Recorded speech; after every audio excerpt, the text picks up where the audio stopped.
All right, everybody, welcome to the podcast. We don't have a name for it because we thought of it on the fly. But I'm Voidwalker Joe, and we're here with my good buddies Whole Armor and Virago. We're going to talk about CitizenCon 2954, which is happening at 2:30 in the morning over here, Pacific time, if you're Pacific. But yeah, we got a whole wide range of topics we're going to cover underneath CitizenCon. We're going to talk about last year's, we're going to talk about this year's, we're going to talk about past and the future and how we feel now and all that stuff. In front of me, I have the CitizenCon event map. And I just noticed it's not the updated one that has the sim pits on it, but that doesn't really matter. But yeah, all right, to start with, how you guys doing? Doing great, man. How you guys? Real good. Excellent. How you guys feeling right now about CitizenCon coming up? And feeling wonderful. I'm super excited to see them do what they do this year in CitizenCon, to see if they step it up a notch from last year. Real eager to see what they got in store for us this year. All right. I'm pretty stoked. I'm not gonna lie. Of course, I'm really excited. But as a CitizenCon goer of last year in person, and just a little over 2 years now as a Star Citizen myself, I'm going into this one with some healthy expectations. So I feel like I've been burned a little bit before, like a little too much hype. I just kind of like worked myself up too much. So this time I'm going to try to take it in stride. Okay. Got you. Yeah, I was there too as well, and unfortunately we didn't really like meet up while we were there. But yeah, as someone that was actually there, it's definitely nothing's gonna top that unless you go there again, you know. So right, it's quite the experience. Yeah, these things are intense. If you can go to one, definitely go to one, because it's I feel like that's the Star Citizen community right there. Mm-hmm. The video production, the audio production, the just seeing all the props, you know, in person, and seeing all the cosplay and stuff like that, it's awesome. And then meeting all these new people that are into the same things that you are. Mm-hmm. Yep. It's can't beat it. Can't beat it. Yeah, everyone there is super hyped. It's basically a party. It's a Star Citizen party. Everyone is there to celebrate it, and yeah, it's hard not to be super hyped when you're there, because just you're matching everyone's energy. Everyone's there to see it succeed, and right. Yeah, it's I mean, you'll believe everything. You know, being that the both of you guys were there at that last year's CitizenCon, what presentation stuck out to you guys when you were there on that? I mean, it wasn't much of a presentation, but I think the base building was what got me the most, probably out of everything else. Even though just the one line of we're gonna be starting it in January and then working on it the whole year, that was enough, I think, to carry me through. But that was the second day towards the end, and I would say right there next to it was probably actually seeing Squadron. Gotcha. So. Mm-hmm. Yeah, I'd say for me, because at the time I was still Star Citizen baby, and with my friend Relentless, we both went together, and we kind of went into this CitizenCon kind of very open, very trusting, very and that was again why it was very exciting. It was a lot of fun, Yeah. And we enjoyed every bit of it. But also, we both of us ended up just being super excited overall for the project just furthering itself, because we didn't have a context for kind of the time frame for the delivery for a lot of things. So I would say that for myself, it was probably the Squadron 42. Nice. That was just spectacular. Now, I didn't get a chance to go to CitizenCon. I stayed home and live streamed it. And from my experience from me live streaming it at home, I thought that the presentation was fire, especially, you know, compared to last year's presentation and the things that we were getting within that gear between that time and to last year's CitizenCon. I was thinking that, man, I was in that mindset that, okay, if they don't show us something here, you know, I don't know what they can do. You know, I don't know what they got going on. I was getting ready to throw in the towel at that point. But when they did have that presentation, I thought it was stellar. And one of the things that stood out to me during that CitizenCon, last year's CitizenCon, was the weapons and the ship management, ship system management, the engineering aspect, and definitely the base building stuff really stood out to me. Yeah, I think going along with all of that, I think our mindsets last year, before CitizenCon, I think we were very nervous just because we didn't know what Squadron 42 was even going to look like, you know, and like I remember we had so many conversations about like we just had no idea. And then same thing with Star Citizen. Like, we didn't know what that was even going to look like going forward. We had a lot of uncertainties. Yeah, our minds were just... We were still... I would say before last year's CitizenCon, our minds were still dreaming. And then ever since last year's CitizenCon, the dream has been dying. Because I think we've been going through growing pains of CIG really putting what they've made in front of us and be like, this is what it's going to be, and it's killing our dream because of course it's not going to match what we have in our head. And you know, so we're going through a little bit of disappointment, but at the same time everything's still kind of tier 0 of all of that. Even though there's some polish, they still need to like make it fun. And so it's going to take a little while for them to kind of turn that stuff around and make it something that we can be like, okay, all right, I can play this. And from my perspective, you know, for me, everything about Star Citizen is tier 0 to me, you know. And yeah, pretty much, yeah.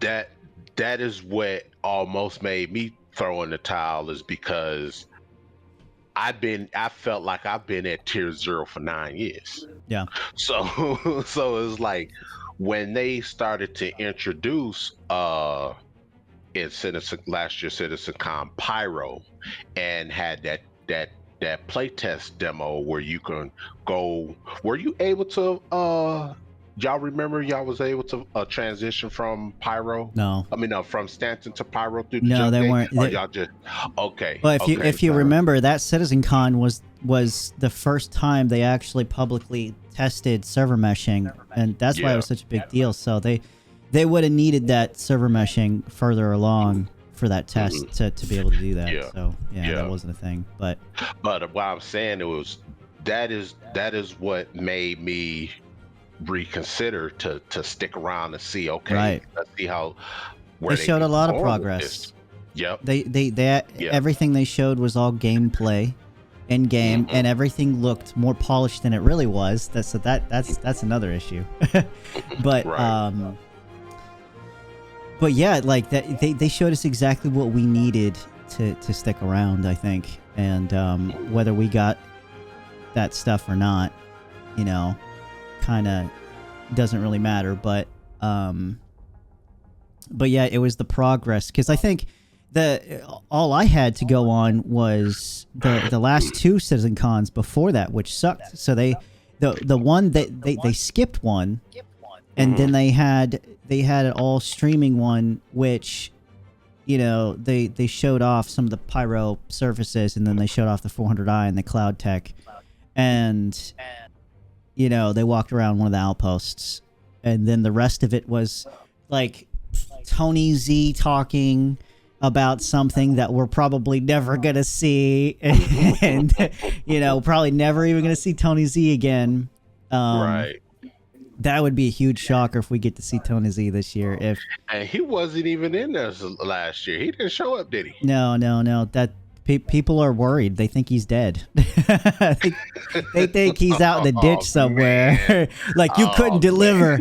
So Roberts went and put him in a ditch. Oh man, dang. Yeah, that's a dark. But dark stuff. it's a little dark. But I mean, if he were to all of a sudden pop up this year, I think he would get a standing ovation probably. Talking about, but I know somebody, I can't remember if it was a leak or not, but I think it was reported that he's got a completely different position now within the company. So I don't think he even works on the economy anymore, if he still works he there. Probably couldn't hack it on the economy part, so he like moved him somewhere else. Well, the last report that says CIG was saying on the economy was that they're happy with where it has gotten, but they need to put it on hold because the rest of the game isn't ready yet. So they literally can't do anything else with it. So it's on the shelf. So it could still be on the shelf. You know, they're probably still, they probably want to get server meshing out first and kind of stable and playable before they want to start bringing it back out. That's what I think. All right, so we talked a little bit about how we felt about last year's CitizenCon, and let's see here. Do you guys think that last year's CitizenCon lived up to the hype around that time? Not with me, no, because like I said, I was already on the fence. Like, man, look, if they bring some BS, because I was already thinking that they was gonna bring some BS anyway. They surprised me when I saw that CitizenCon. They really did, and but it didn't live up to the hype to you. No. Okay. What about you, Virago? So like live up to the hype like now, or live up to the hype then? So like the hype that was built up about CitizenCon before it was going on, and then how you felt afterwards. Do you think the hype that was built up around that CitizenCon was justified? Do you think it met that?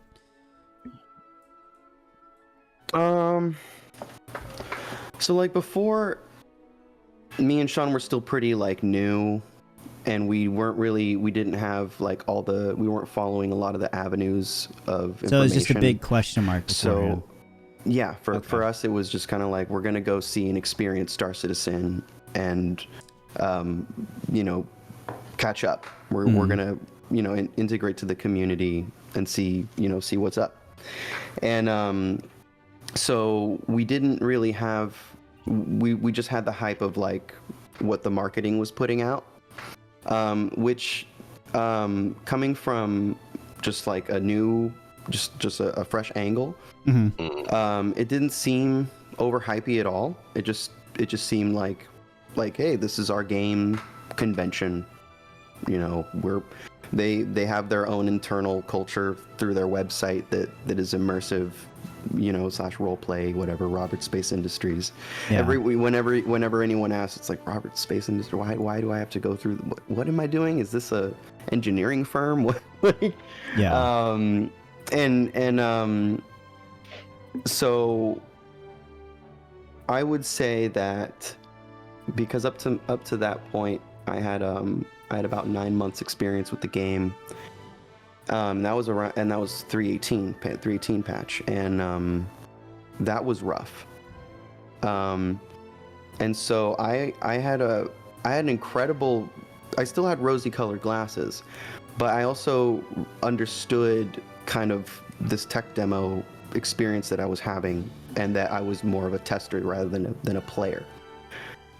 So when I was watching these, also as someone who comes from the prop fabrication background, conventions, costuming, and cosplayers and whatnot, going to a lot of like Comic Cons and Marvel events and panels and these things, you end up kind of seeing what's you get a sense for con speak for when kind of how these things run, kind of how these things operate.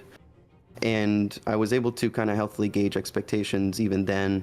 So I was sitting kind of in the back with my buddy Relentless, and I was clapping, I was cheering for the things that were really like, I knew that I was going to be spending a lot of time in the game, and they were going to flesh out things, big personal interests like the base building, Squadron 42, because I grew up being a fan as a kid, growing up with Wing Commander games. One of my uncles, he just raised me on these Wing Commander games, and Chris Roberts was something, was a little something part of my past, and I enjoyed a lot of his games and whatnot. I didn't play Freelancer or any of those later titles, but I knew his history with Hollywood, because of my history with Hollywood, and because as a fan of his games, I had already done a little bit of personal research into Chris Roberts, and his vision and his artistic vision, through those like FMV videos that he would do for interactive games for what is it? Not Lucasfilm, the game division. But anyway, so I was familiar with a bit of the history there, and then coupled with my own experiences with conventions and how these things go. I would say that I had a pretty healthy hype. I saw a lot of people that were really just, especially like as someone, I also come from a Star Wars background. I worked on a lot of Star Wars projects, and Star Wars was something that, if you go to these conventions and you go to Star Wars events, it's all hype. Like it's just, like there's no limit. Like it's a party, dude. It's a rave of positivity to the project, with the way that they foster that community and the culture. And so, and as someone who's critical of it as well, and I have my own tastes and interests and preferences with it, I've known to not necessarily just match the herd, but also to reserve my own ideas.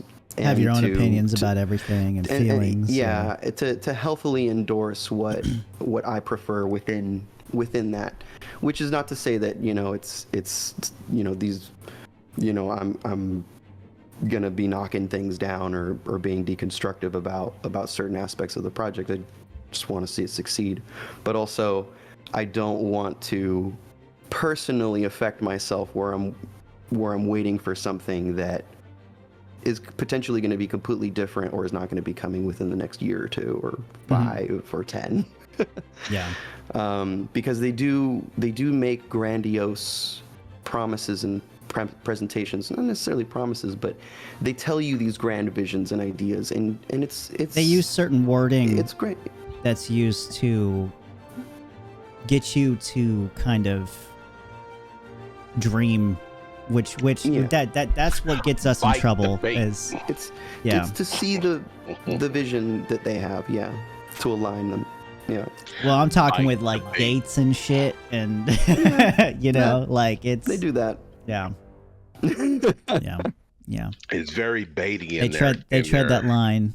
Yeah, in their language. it's a promise, but not really a promise type of thing. You know, so they set expectations. Like last year, the problem was they kept saying, we want to deliver all this within a year. We want to deliver this within a year. We're hoping to get this in within a year. So the more they say it, we're like, okay, cool. Like dude, we're getting all this in a year. We're getting all this in a year, guys. But you got to realize that they didn't promise anything, but they kept saying it. So you kind of like, I guess it's the in the moment thing. You're just excited that they're pushing forward, doing, you know, it's at least we're getting something different from what we already have. So it's exciting, and you're like, man, 1 year, come on. Right. Right. And this is what's worse, is that you know that they have a history of doing that in the earlier years when Chris Roberts was promising Squadron 42 3 years in a row, and we didn't get it. Yeah. And nobody learned from that. That Yeah. is what makes it worse. And that kind of goes into this year's CitizenCon on you know what I'm very, very hesitant of, because everybody's expecting dates here. Everybody's expecting a release window or something, and you know that kind of makes me nervous. But I would like to sit here and think like, oh, they changed this time, you know, they mean it this time, you know, like going forward, Right. nothing but doing better things and actually meaning what you say and that kind of thing, and actually being able to predict yourselves, you know, accurately enough to where you could actually say these things and it actually kind of happens.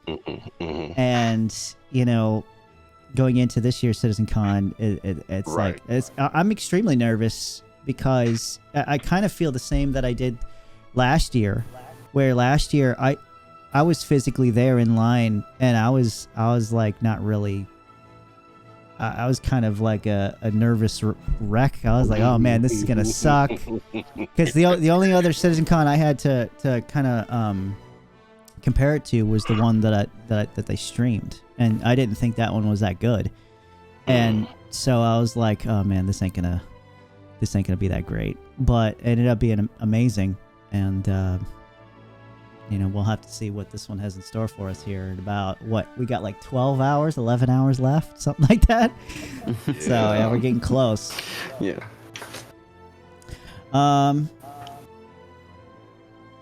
So what we're speaking of, so now we're kind of moving on from last year's CitizenCon, and like what were some of the disappointments you guys had, or even some of the things that you were pleasantly surprised about this year when it came to the project and what they delivered? Right. I was,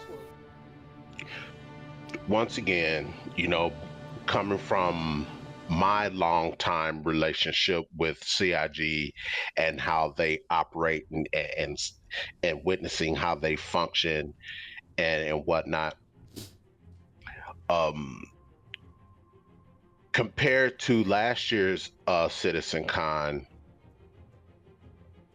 was a huge surprise to me, because like I said, I had a older relationship, a history with them on how they used to do things, show us a bunch of stuff, and then we have to wait 2-3 years before we can get it roughly, and but last year's particular CitizenCon, they were able to get most of the stuff that they showed in the presentation into the game.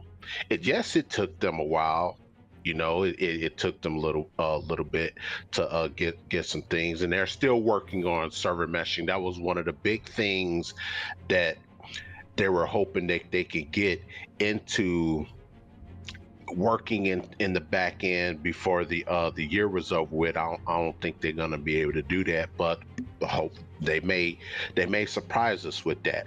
But as far as like the weaponry work, the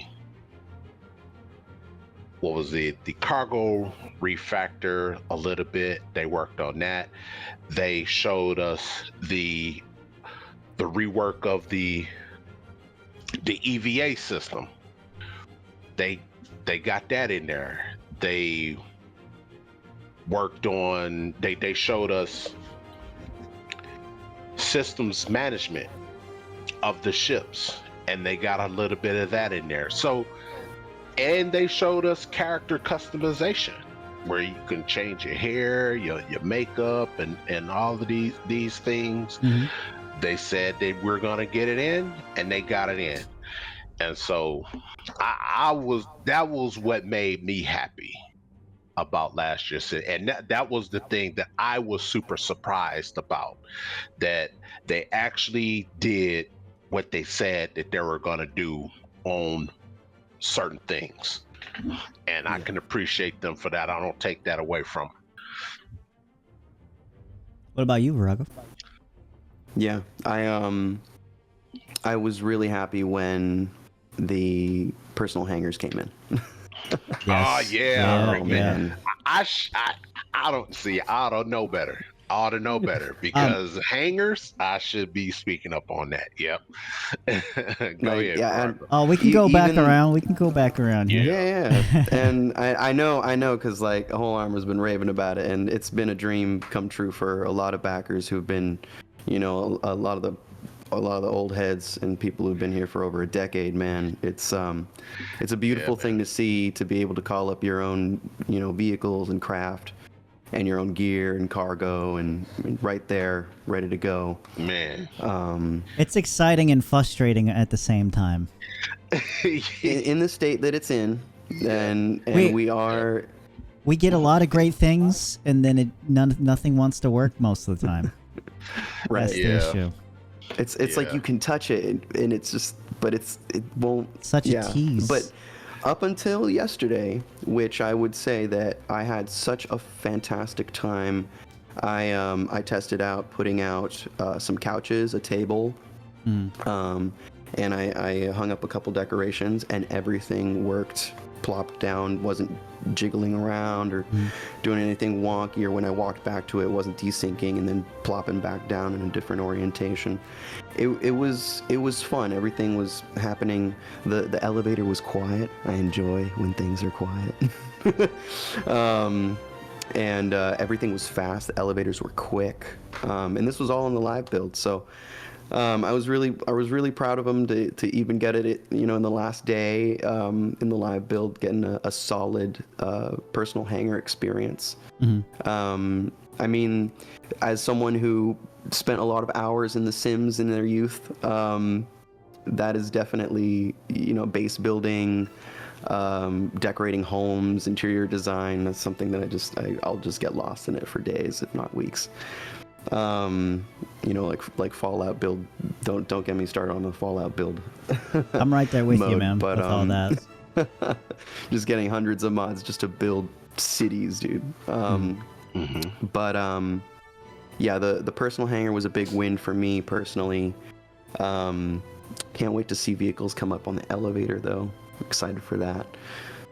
Just streamlining everything. Just watching it getting streamlined now is just gonna be like watching someone refine a sculpt, and I think it'll be nice. It's just that we get a little spoiled when we get our hands on something and then it doesn't work, and we're like, we want to use it. They tell you that you can know, customize things. You can customize your hangar, and they give you like 4 chairs. right. And so you just, because your imagination starts to run with it because it's all right there, and you're like, oh man. And nothing wants to stay. Everything's bouncy and wants to flip over, and yeah, nothing's. Sometimes the ships will. The floor is not stable. Yeah. We almost need some sort of like. We need that. Whatever they use for the cargo grid, we need that kind of system applied generously everywhere. Yeah. You know, for everything. I And feel see, like. this is the reason why I was hoping that they would allow us to reskin our hangers back to the AeroView, Southland, Reveling York. Well, that Because might still be those a thing. particular, That's probably just right, not a priority. it's know. not a priority. But reason why I bring that up is because those particular hangers, or even the asteroid hanger, the legendary asteroid hanger, those hangers had already furniture in them already. They had Yeah. They were all set up. Yep. They were all set up already. Static assets. Yep. Yeah, it should be a snap grid. Yeah, but even the grid is a little finicky as well. But I mean, that would be better than what we have now. If they, I think all they need to do is optimize that a bit better, and you know, it'd be okay. But but so that was one. The big one started with that. The other one was the character creator. I'm big on character creators. I love spending a lot of time just tweaking, making people characters. I don't did no time doing that at all. Like, I just get the default character and just hit accept. I got a little role-playing bone in my body, but also I was really enthralled when I was pleasantly surprised with the all of the camera features that Star Citizen had when I started to learn about all its controls, and seeing how people could really dial in and make a machinima that was that excited really, me too. You know, high fidelity. And honestly, what made me purchase the game was a machinima video on YouTube. It was this one on an event on Jumptown.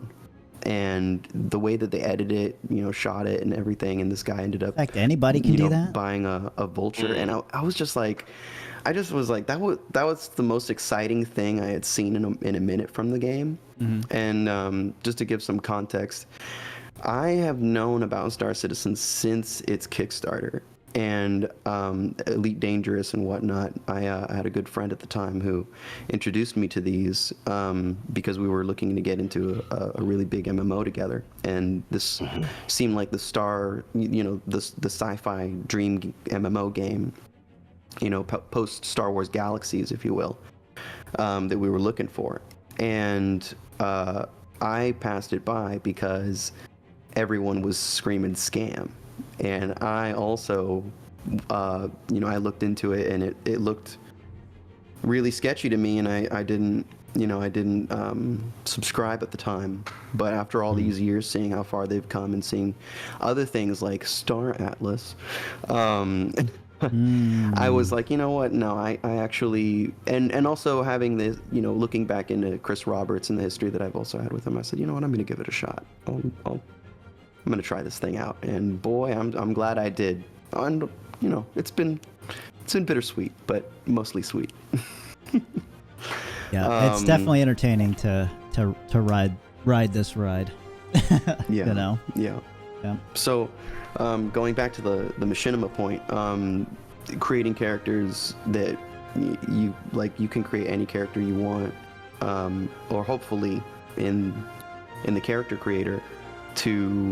And you can essentially create other accounts or have people, you know, create other characters to fit roles if you want to make a machinima. If you want to role play, it just opens up the options for a lot more casual gameplay that isn't necessarily PvP or competitive, which I like a healthy dose of. But these days, getting, you know, the older I get, the less, you know. Right. So it lets me flex my creative bone, and I love that. So those are the two big ones. The pleasant pluses are like the water tech and little fidelity things like the God rays finally coming in, and the cloud tech and whatnot. Because as a flight simulator fan, as someone who is right now actually studying to become a pilot, the flying aspect is huge, and anything to do with the graphical fidelity when you're flying, I'm just please more. Just give me feed me. Yep. Feed me. Yeah, I think it was a good move to try to go in the direction of they used Microsoft Flight Simulator a lot as their inspiration and reference to like how beautiful things can get, you know, like the clouds, and especially the clouds, the fog and the God rays and all that stuff. And I think that was good. Yeah. So this was I guess the question was more rooted on disappointments, though. I'm a bit disappointed that it's all working smoothly a day before the next CitizenCon. To be fair, so to let everybody know, we all played together last night. The 3.2024.2 came out to live, and it always is pretty smooth when it first comes out, so, and then it starts to degrade. So, but for the first time, dude, we've been trying to get in the game and check it out for how many months now? Actually, the whole entire year, jumping in sporadically, kind of seeing how it is, saying nope.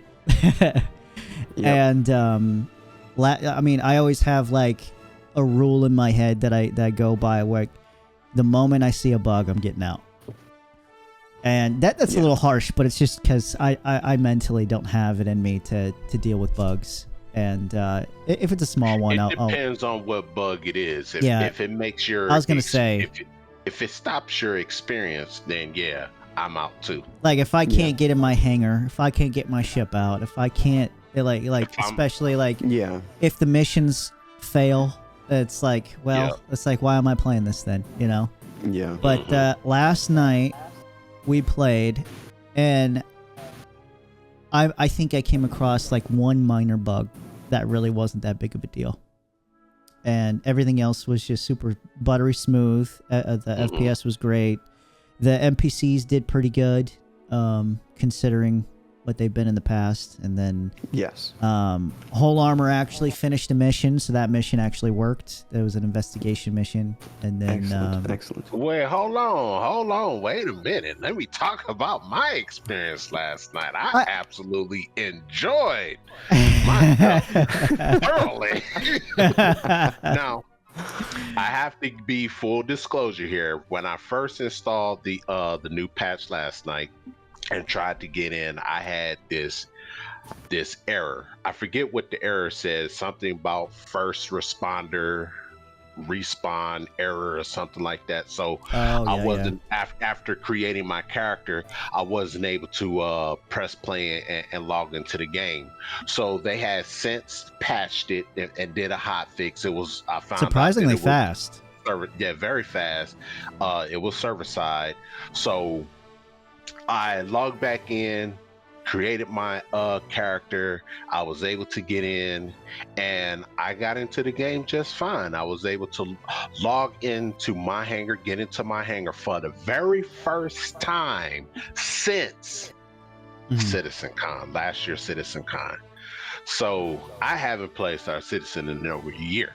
Well, I've been going in and out, but this was the first time where I actually taking peeks. Yeah, this is the first time I actually got in and actually done something. I was able to mess around with my hangar. I was able to pull up some vehicles, park them in the corner. I was able to call up some ships. Everything worked. I was able to access all of my inventory. All of that worked. I was able to successfully fly my Constellation out of the hangar with no problems. I was able to fly it out to Microtech to a mission, land my ship, do the mission, and I could have flown back to Area 18, but I decided to stay out there at a Microtech. But that transition from start to finish was a success, and can't ask for anything more. I didn't have any glitches. I didn't have any 30Ks. I didn't have any. When I first logged into the game and I'm laying in the bed, waking up, you know, the system has to, you know, sync up with your system. And, you know, so I had a little bit of some stutters and stuff like that. But once everything started to settle down, it was nice and smooth. I was able to maintain 30 frames per second consistently this entire time I was playing last night. And I thought this was a very good first time experience being back to play Star Citizen on a serious level. Yeah. Excellent. It was actually enjoyable. Yeah, it was great. Almost shed a tear. Yeah. Almost shed a tear, man. Yep. Yep. It was yeah, man. Everything came full circle. You got to see the hangars actually work, you know? Yep.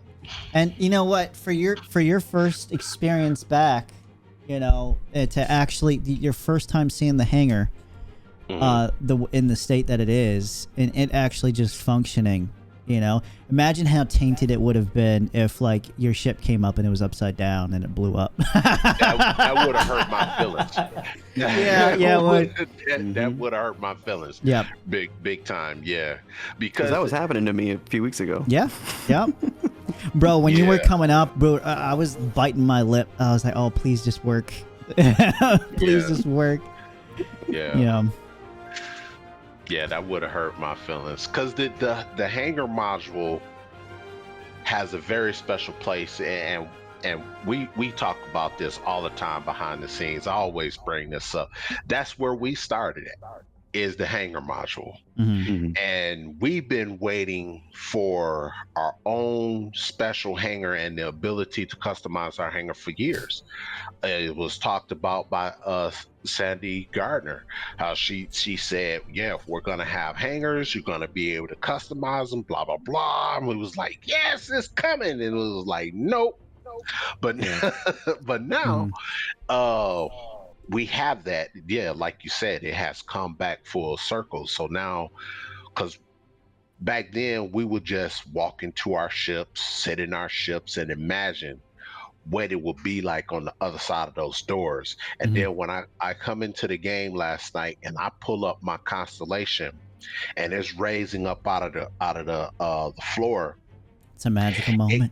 It put me back in that same magical moment I had when I walked out on Port Olisar back in 2.0 for the first time, and seeing my constellation sitting there in all her glory, getting ready to fly her for the first time. And then now I'm in my own personal hangar getting ready to do the exact same thing again. And that brought back some huge nostalgic feelings for me, and I loved it. Nice. Good. Yeah, man. When I think of Star Citizen, the quintessential image is that self-land hangar with a constellation in it. That's Star Citizen for me, man. Yeah. So when I saw, but you want to know what the iconic look though was, the self-land hangar and the Aurora. That was the iconic look, but I get what you're saying. Go ahead. Yeah. I mean, but the Constellation was the ship that everybody wanted. Yes, sir. Like, that was the one. Yes. But dude, seeing that they patched the table, that they did a lighting pass on it,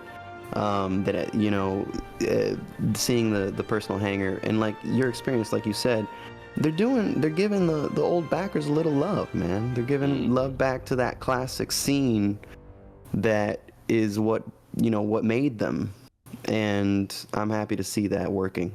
I'm happy to see that. Yeah. I found out last night that refueling works now, apparently. Now, I don't know how true it is, but it was just something I was seeing getting spread around. I hope it is true. I've seen a couple videos on it, and it seems like it's pretty smooth. So that is something that I'm extremely happy about, especially with server meshing and pyro coming. I was really worried that they wouldn't even touch it, and we would end up getting a pyro and getting stranded. And because I know they're doing a bunch of passes on fuel consumption and the fuel tank sizes and travel times and all that stuff. So who knows what that's going to be like by the time 4.0 rolls around. But Let's go ahead and get into some of the panels here. Let me bring it up. Now we have two different descriptions of the panels, so I'm not gonna go over the one that you guys see here. Let's see. Let me make it a little bit better there. I think that's pretty good. Hopefully everybody can see that. I'll get in there like that. Okay.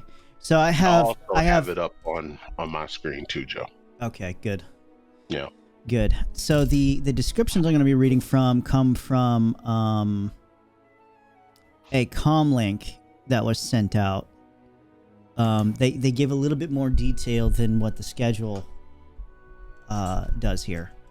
And so for the day number 1, Brave New Worlds, it says, I got it up on my phone here, that's what I'm reading. A presentation focused on the in-house Star Engine with a bird's eye view of the new Genesis suite of technology designed to breathe life into immersive worlds at high levels of fidelity at a universal scope. Okay. So what you guys... Yeah, I was gonna say, I think I'm picking up what they putting down here. Two words. This is what got us old school backers hooked in the first place, was these two famous words: immersiveness and fidelity. But fidelity is the key word here. It says achieving the fidelity and scale required to fill an entire universe. They haven't proved that yet. No, they haven't. But this is what my speculation is here. Is that this introducing Genesis, this Genesis is probably some background tech that may allow them to have the world to start procedurally generated. It could be that, yeah. Yeah. Could be. That's what my speculation is as well, is that now that they have some kind of back-end system, some kind of asset building system where they can streamline, now their pipeline is further streamlined, and they can bring people who aren't, don't have to be so technically savvy to implement assets into the game. Now you can just kind of plug and play and plop down things. Right. And the fidelity and scale, like the fidelity comes with the artists making these assets. So you just have the artists just churning out these buildings, these things, these props. And then you have other people come in and just populating everything. Or even better, get AI to do it. And so you already have fidelity with your artists creating your stuff. And with scale, it's probably AI or a bunch of hamsters in the back churning wheels to plop everything down. So that's my 2 cents on that. To feel an entire universe. Yeah. Because they've been slowly ramping up with all these little outposts and how they're testing how everything's putting it down. All of their assets and stuff, right? How all these things work. Is procedurally generated. Maybe they're training their AI model on these, actually placed outposts and assets that they've created, and then it starts generating stuff like Genesis program. And I'm wondering if that kind of bleeds into their current plans, whatever that may be, for economy when it comes to, because the Quanta system was supposed to simulate NPCs going back and forth and taking missions and cargo runs and stuff like that, and you were supposed to see some of that happening, not all of it, but mostly see it in numbers lowering and rising and certain things and items and all that. But I'm wondering if that kind of plays a part, if we'll see anything about the economy blended in with it, and also if something we haven't heard about in a long time is like the building interiors, the apartments and stuff like that, and how that might play a role into it. And then I'm sure we're gonna see a bunch of creatures, probably some of the newer creatures that they're gonna do. And I think this is gonna be pretty much the same format as last year when it comes to the Star Engine demo that they did. I think it's going to be kind of the same format, where it's probably going to be an hour-long thing where they take you through the universe, you know, and show off the fidelity of how everything working together, you know, seamlessly. So that's what I think it's going to be. Yeah. Yeah, they got to open the show with a big wow. It's got to be something flashy. Yep. Yep, absolutely. It's going to encompass a little bit of everything I think that they've been doing. Here's I'm going to put down my first bingo, my CitizenCon bingo card. Okay. If they have a video, if in the first video for the new worlds, they have a time lapse of them building like a settlement or a city really that's fast. definitely happening. Oh, that's gotta happen. Something even on a small scale, just like a little outpost. Maybe they bring out like the Pioneer and this like building something. Oh yeah, yeah. You know, as like a little thing, a little hint that it's alluding to, you know, for the day 2 panel for base building. Yeah. I'll take an extra shot if they have like ships flying in and out, like NPCs or something. You know what? If we're gonna be drinking, I don't think I could stream. I'm gonna I'll forget the stream is on, and then all right, so panel 2. So this one's a social universe. It will feature a look at some of the tools that will allow players to connect and communicate with friends and their orgs seamlessly across the verse. Now, this has me excited, but also nervous, because this could make or break how we interact with each other, depending on how all this works. And then another fear of mine is that they don't show enough, that they don't have enough ready, or they don't have enough planned out for the next year or so when it comes to these features, where we're still pretty much not getting anything. Yeah. So I want to see some substantial stuff with like orgs. So that'll be really, really interesting on how they're going to show that and what their plans are. But what do you guys think about that panel? Yeah, this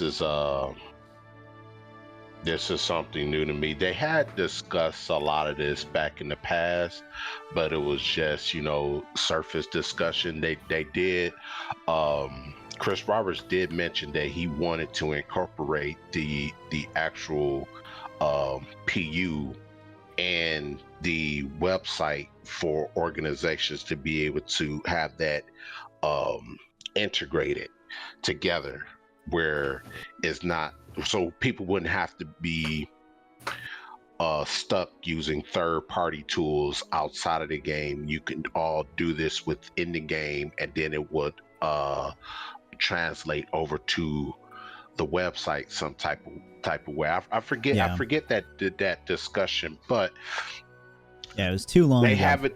Yeah, it was too long ago, and they haven't really kept up with the dialogue on this particular topic for a while. So yeah, I'm with you. I want to see what they do with this and how they present this, because I have no idea how that's gonna work. Yeah. Yeah, from my experience, I haven't come across too much talk from them on like org tools and social tools. So them having a panel on this is fantastic. I know a lot of people have been waiting for this. It's been a long time coming. Yeah. For some proper org integration within the game itself, and a more streamlined way of organizing that communication through parties. Obviously there's a concern that it's probably going to break for a while, for a few months. We might not see our friend markers. We're gonna have all that's probably the smallest problem we're gonna have with it at first. But if anything,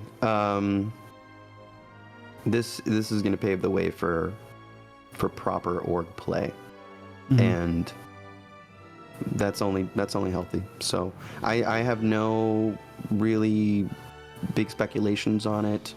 To me, it just seems like kind of no-brainer stuff. Whatever they add is going to be good because it's very bare bones right now. So yeah. Any update, you know. Now it's going to be welcome. Yeah. What's going to be very disappointing is if these are just plans that haven't seen the light of day. Really, these are just meetings that they've had and said, yeah, we would like to do this. Like Chris Roberts' talk at the end of the panels when he comes out and he wants to dream again, and go off on a tangent about his dreams for the project that never come to fruition. Yeah, for this CitizenCon, I want to see it. It needs to match last year's when it comes to all gameplay, like all tangible things.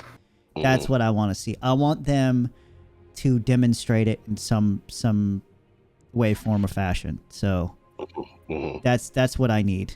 I don't need a PowerPoint on what you're gonna do throughout the year next year. I feel like we can be pretty confident though that it's going to be something implemented at least within the first half year because we have the new Mobi glass. I'm not confident in that at all. Nope. That new Mobi glass don't mean anything. That is not alluding to it, like they needed to do that regardless. Like that was something that needed to happen. That's not something that it's been a long time coming for. Yeah, they can push the social universe off for whatever that means for them right now. They could push that off for however long they decide. Like that. Yeah. So that's what I'm worried about.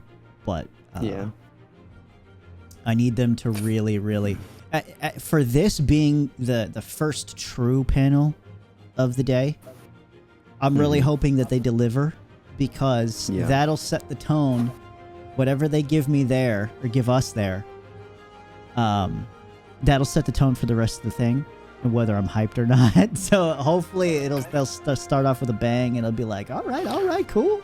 All right. Yeah, because you're going to have an hour after that with a cosplay competition to ruminate on your regrets. Yeah, but bro, we're going to be streaming. And if it's a disaster, we're going to be like, dude, we ain't doing no org shit anytime soon. And bro, we're just going to sit here and talk shit probably the whole time. I'm going to be so mad until 2:45. And then we like the next thing is cosplay competition and we're probably going to glaze over that. So we're probably going to be talking over it the whole time. Hey man, I still got points on my bingo card I got to fill out in that cosplay contest. Okay. We need an Artemix costume. That's for sure. We need the Ninetales VIP ties with the purple. Those guys better be there, man. If they're not there, I'm gonna be so sad. You think there's gonna be a Star Kitten probably? You know, that's worth a shot because there wasn't a Star Kitten last year, and that's a really hard costume to make because it's Inquisitor armor. If someone makes a Star Kitten, that's going to a shot right there. Well, I know Mighty Heidi, she, I don't know if you guys know who she is. She likes to make her own files and 3D print a lot of that stuff. I think I've seen some of her stuff on Reddit. I don't know if she's printed the armor, but she's printed the helmet. Right. But cool. I want to see a life-size Pico. I want someone to make a whole mascot thing of Pico. I think someone needs to do that. Where they got the big head that just plops on and. Dude, that is so. Why has this not been done? Right? It just makes sense. That's genius. It makes sense. Or even like the Stormwall, whatever his name, Wally or whatever his name is. Dude, yeah. Any of them really. Finley or something. Finley, yeah, there you go. Dude, I think there's like two of them, right? 2 or 3 of them. According to the Bar Citizen we went to. Pico would be the most popular dude. It's like one of those like anime Pokemon. It's like those Pikachu costumes, you know? Yeah, those, like, same thing. They're super cute. Same thing. All you got to do Dude. is just like get the shape right. It's the same fucking thing. You could probably buy something that resembles it, and then just make the head. You know, probably do that. I'm actually Like down. retrofit it a bit. I'm down. If I can't buy that exclusive plush Pico that's for sale, I'm gonna make that Pico costume. All right, so moving on to the Dress to Kill panel. It says it'll showcase new character-focused specializations to further define each unique citizen and help them take on the challenges of the verse. So I think that's pretty self-explanatory. They've been talking about how armor will kind of have different functions and stuff like that, and helmets and all that kind of stuff. And I love the name. Starware.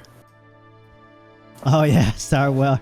Yeah, that's not Starware. mentioned in what the description that I just read off. But yeah, that's kind of funny. Yeah, dude, I really hate their naming conventions. They're so terrible at it all. I feel like they're doing it on purpose at this point. Where Yeah.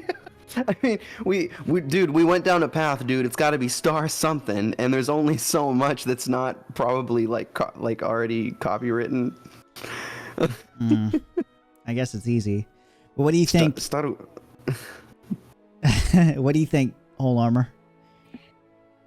Oh yeah, I don't know. That's I am not too familiar with this one. This is totally new to me. If they wanted to, I can see this kind of bleeding over to. I know they've been talking about character skills, like some sort of skill tree. It could go into that a little bit if it affects armor and stuff, and yeah, if it'd be cool character if you specializations. Yeah, specialize. You wear certain armors, you know, kind of like the best tool for the job type of thing.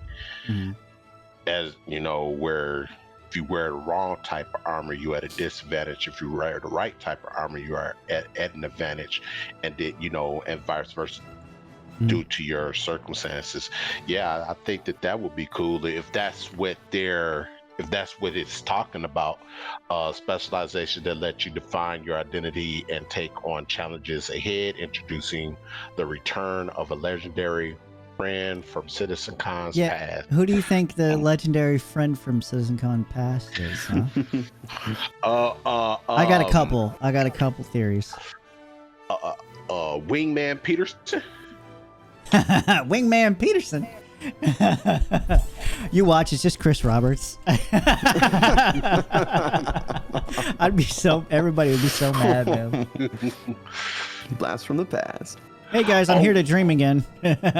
What was the other guy's name? I forget his name. He was a bigger guy. He had a beard, and he was always smoking on the hookah. And he loved to wear that gold shirt. I didn't watch those. I wasn't a fan around that time. So they had a tweet not too long ago before they started putting the stuff out. They had a tweet about the return of Jax McCleary. And so I think it could be him. Now, I don't remember him showing up to CitizenCons. I remember him at IAE and stuff like that, but not CitizenCon. So the wording here is a little bit weird. So it might not be Jax McCleary, but they did say he would return this year. So it's either for CitizenCon and IAE or just IAE. Not sure. And that's the Top Gear guy, right? Yep. Where because he got lost in Pyro, remember? That's the last time we seen him. And then Jimmy, I can't remember. I think he went to go get him and brought him back or something. I can't remember. But since this year they're probably going to talk about 4.0 and Pyro and stuff. Yeah. We're probably going to see him return. I don't even know why I said Wingman Pedersen, because I don't remember ever seeing him in a CitizenCon. Well, hey, listen, you never know, man. You never know. It could be Tony Z, the man himself. It might be. That's another theory going around. It could be Tony Z. So I would love to stay hopeful for this panel, but I feel like it's more of that. It's a bit of a stretch because they're gonna have to rework the clothing, the armor. They're gonna have to give it stats. They're gonna have to make all that work. They're gonna have to do a pass on all the objects that they have. You know, and so it seems like that this is more of like this is the vision for actual 1.0 Star Citizen. Yeah. And that, you know, stuff is gonna matter more. Yeah. Essentially, they're just gonna, it's that towing that line. But I mean, like me and Joe were talking last night when we were playing the game, because right now they've removed many of the sounds from the elevator when you summon your craft. At least for me, it was completely silent. And I enjoyed that because it was too loud. They've been working with the audio levels for a little while, and it's just they haven't been able to dial it in. I'll be right back. You keep going. Okay. Right on. And we were just talking that there's armor like Joe prefers the loudness because he's been in the Navy. He's worked on vessels. He's worked in these kinds of installations where it's realistically it's all loud as hell. It's very loud. It's very loud. You know, it's like being on an aircraft carrier, especially with all these spaceships blasting off and doing all this stuff. So, why not a blend of realism where, for example, we all play the game Gray Zone, and when you wear headsets, different quality headsets that headsets do different things. They amplify different sounds and frequencies and whatnot. We have industrial outfits with headsets and earmuffs already in the game, make those actually function. Yes. So when you're not wearing any armor or headsets or whatever, have the hangar be loud as heck, have it be full blast. Yes. But when you wear the industrial, the mufflers, or you wear a helmet, it muffles all of that, what would be ideal is if you could dial that in if you had a helmet, specialized. And they have that. They had that back when they introduced Arena Commander, when you was able to get into the seat of your ship. Your character will do this helmet flip, and then they put the helmet on, and it'll muffle the sound, and then Arena Commander will pop up. So yeah, so they got that tech in there where they can do those sort of things with the lore of the helmets is that when you're in space, it's simulating all the sounds, so that way you're aware of your surroundings better. And that's the only reason why you can hear the turret fire and all that kind of stuff, because that's all simulated. It's not real. It actually like monitors things, and yeah, that's interesting.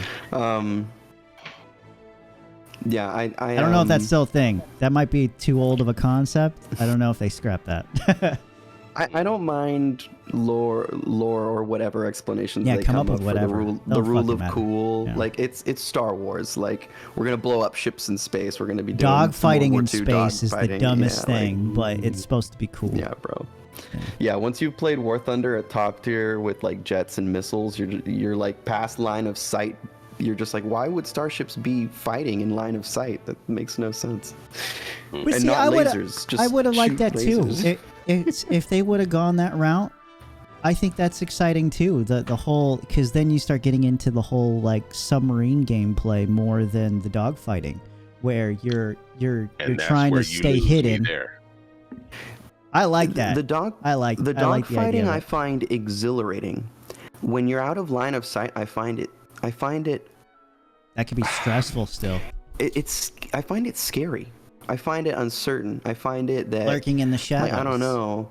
Yeah, you have to have a lot more technical knowledge to be able to detect scanning things. Need to work. You need computers to work. That's the part that data running. don't want to deal with. Yeah, Reconnaissance. Yep. It's very nerdy. Yes. See, I like that, but I mean, No, me too.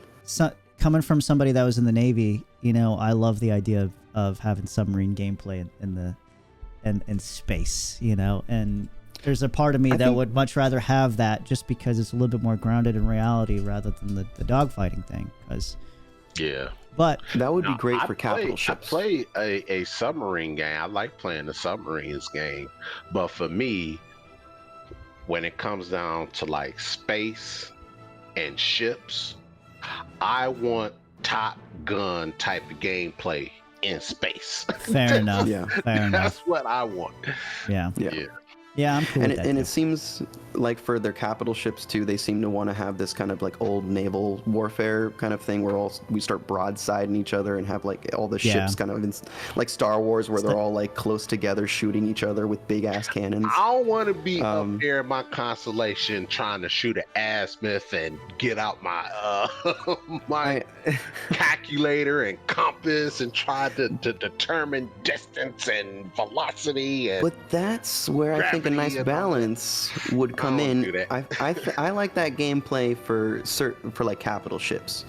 Capital ships should like hold down an area, dude. Like you got like a Bengal or you got a Javelin. You got even to like Polarises and stuff, even to like small frigates and corvettes and things. You should have it should have a range where like you can pick up people's signals from far away and like hold down an area, and that way all the small ships, the Eclipses, and they don't know it's coming. You got all those, and you got long range, you know, like torpedoes and stuff for the cap ships, and then you have your small ships that go in and do all that, like you know, they do the whole Star Wars thing, but cap ships, I don't know, like there could be a good blend. What topic are we talking about? we're talking about well, we were on Dress to Kill, and then we kind of got on a tangent a little bit. Yeah. Okay. Yeah, but we can move on to Beyond Pyro, and the description I have here says we'll look at in development gameplay locations beyond the Stanton and Pyro systems and how developers are using new tools to improve new and existing locations in the game. So that's pretty exciting because they said Beyond Pyro and Stanton. So what do you guys think? What do you guys think that's going to be, huh?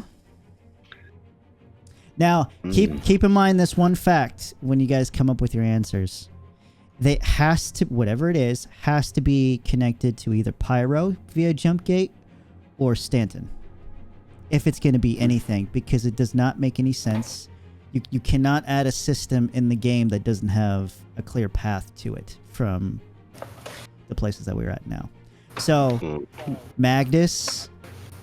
Yeah, I forgot what jump points are in Pyro, but I know in Stanton you got Magnus, you got Terra, and then you got Pyro.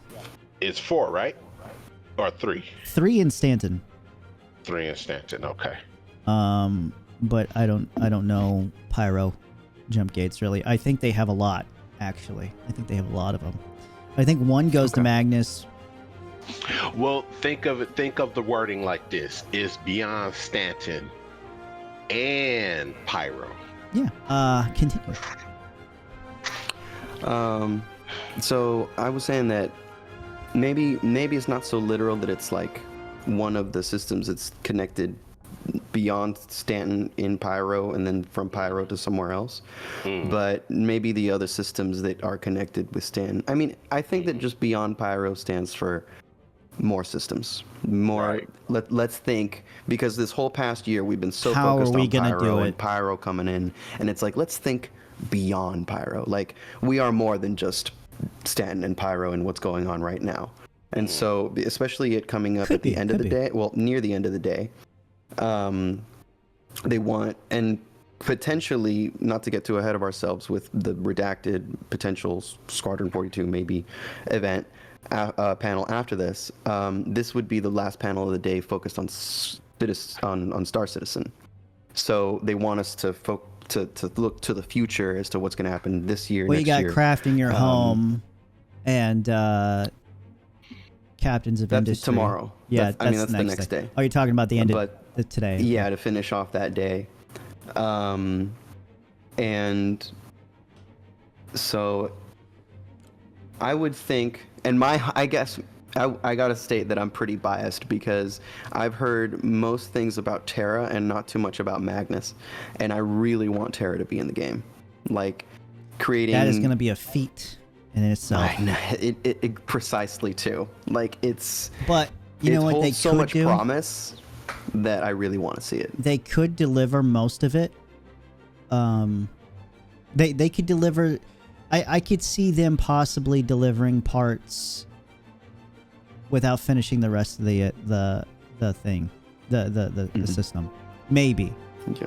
Because I mean, they did it with Stanton. They kind of had to do it with Stanton. It's either because then we wouldn't have had anything at that point, but so they had to do it with Stanton. But the fact that they even did it before with Stanton kind of, and then they kind of like let us play around in Pyro without fully delivering it and being done. I feel like they could do the similar thing with Terra. And I can see them making shortcuts. Now, this is where a lot of people, when it comes to Terra itself, they're going to have to hamper their expectations if we ever do get it, or even if they let's just be super high on copium right now. Let's say they show Terra and it's complete. Everybody better be ready. Everybody better be ready for it to not be fully explorable. It could be something like Area 18, where it's just one landing zone. And you have to be okay with that, because realistically, you can't. I mean, having the fidelity of Earth, like a super Earth, you know, that's luscious and green with just one landing zone. I mean, they could later on add more, you know, and you could just explore the planet as like an empty planet with whatever, you know, creatures and stuff and caves. Yeah. They could do that. But yeah, hamper your expectations and realize that there are limitations within the game world. Yeah, we're not going to get a flight simulator fidelity Earth. Exactly. Yeah, absolutely not. Hire the Asobo guys just for that, an add-on for your game, which is their entire game. Yeah. I wanna think of it from this angle. Okay. Because in Stanton you have Magnus, jump gate to Pyro, jump gate to Terra. They start their presentation, they get to this panel right here, and they showed us Pyro, and then all of a sudden they show us Magnus. And you know, they talk about that and show us the different planets. Then they show us the Terra system. And then they surprise us and be like, wait, there's more, you know? And they show us Nyx. They show what's the star system that what's the name is in? What's that? Delamar? What's that? Delamar, yeah. Yeah, that's Nyx. Nyx, okay, yeah. Nyx is supposedly done because they were developing that with Pyro alongside it. Exactly. It's supposed to be done. So that's more likely the thing. If they're gonna show off anything else, any other systems beyond Pyro, it's probably Nyx. There's some speculation it could be the Lear system, because it's very far-fetched, but there's some code that they put in the game for sandworms. So and we know that there was some there is, I think, still Arena Commander map that's based in Lear, the Lear system. I forgot which one it is.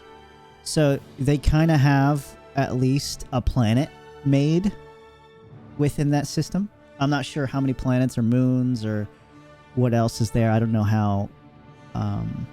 I really don't know the lore behind it and how hard it would be to get Lear in. But Lear is a possibility. I think it's a little bit more far-fetched too. I love that concept that we see, like they'll tease us upcoming systems or planets or environments through Arena Commander, and we'll be playing on that map for a year or something. And you don't even think about it. Whatever, and you're like, man, I can't wait till we can go fly over there and do something. And most people don't even think about it. They just like, well, yeah, it's probably Stanton. I don't know. You know what star system I would like for them to introduce, and I know that it's highly unlikely that they will, but I would like for them to show off Spider. Spider? Yeah. I don't know anything about it. Spider is a star system that from what I know and understand, it has this big, massive Cybertron planet that's made and built up of all different ships, and it's massive. I think it's called Synth World. Is it called Synth World? Yeah, I think so. Yeah, I think so. I thought that's so dope, so fire. The lore that I understand about it is Synth World is, I love the idea about it, but they had a budget for it, and it ran out, and they stopped getting funding. And so it's kind of like this half-finished project of a planet. Like I say, it's just my wishful thinking. Oh, dude, that's all. That would have been one of the coolest things to see in the game for sure. What do you guys think of the possibility of seeing some of the systems in Squadron coming in to the game, like Odin? Yeah, that has to. I heard that one coming up. That has to be most likely, because you in being that it's a single player game, hopefully it's a multiplayer co-op type of game, you will have to have most of your main star systems in Squadron 42, especially Vanduul star systems. All of their star systems have to be there. Probably not as all of what they currently have on the star map, but you got to at least have 3 or 4 of them joints in the game in Squadron 42. That has to make sense. You know, it can't all be human-based star systems, and then Vanduul comes into those, but we're not able to go into their neck of the woods. We got to be able to go into their neck of the woods, along with Xi'an and Banu as well. So all of their star systems have to be at least one of 2. Yeah. Per, at least. Yeah. If they can't do all of them. I can see them bare minimum having dynamic events where they'll temporarily show up and you got something to do with them, with the different species, and then maybe I'm really hoping we see NPCs of them walking around Stanton, Pyro, and whatever systems we have at the time. I would like to see them walking around and actually kind of like being like any other NPC and like, reading shit and interacting with the world. That'd be cool. And I don't know why they haven't done that yet. They could have. That would have been easy. Just make some different types of NPCs. They don't got to be everywhere, but put them in certain places. Let them walk around the spaceport. Maybe have the Banu getting lost because they can't read English. And be like, he's like looking at the sign. He's like, oh no, I don't know. Like that would be cool, And it would. If I was CIG, I'd pull out all the stops, man. Every single bit of if I can pull out a teaser for a system that I got, I pull them all out. Just show them all.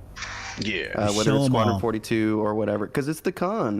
They're gonna be looking at it. It is the con. You're right. It is the long con. It's the global stage. Yeah, it is. It's the con. It's the con job. Yeah. It would be mature of them if they were reserved to just Squadron 42 and contextualize the squad. I mean the Star Citizen work, and then contextualize the Squadron 42 systems. But if I was gonna go with CIG being CIG, probably show everything. Well, not everything, but tease all the ones you got working on. Like when it comes to the systems, look at what we got. I understand you got to keep a lot of things under wraps and stuff, but I feel like when it comes to the systems you're making, show your progress, because I know they did do that. What, like 4 or 5 years ago? They were saying along with Nick's, they were showing off another that there was another one. I forgot which system, but it was other than Pyro and Nick's. There was another one that they were making along with them.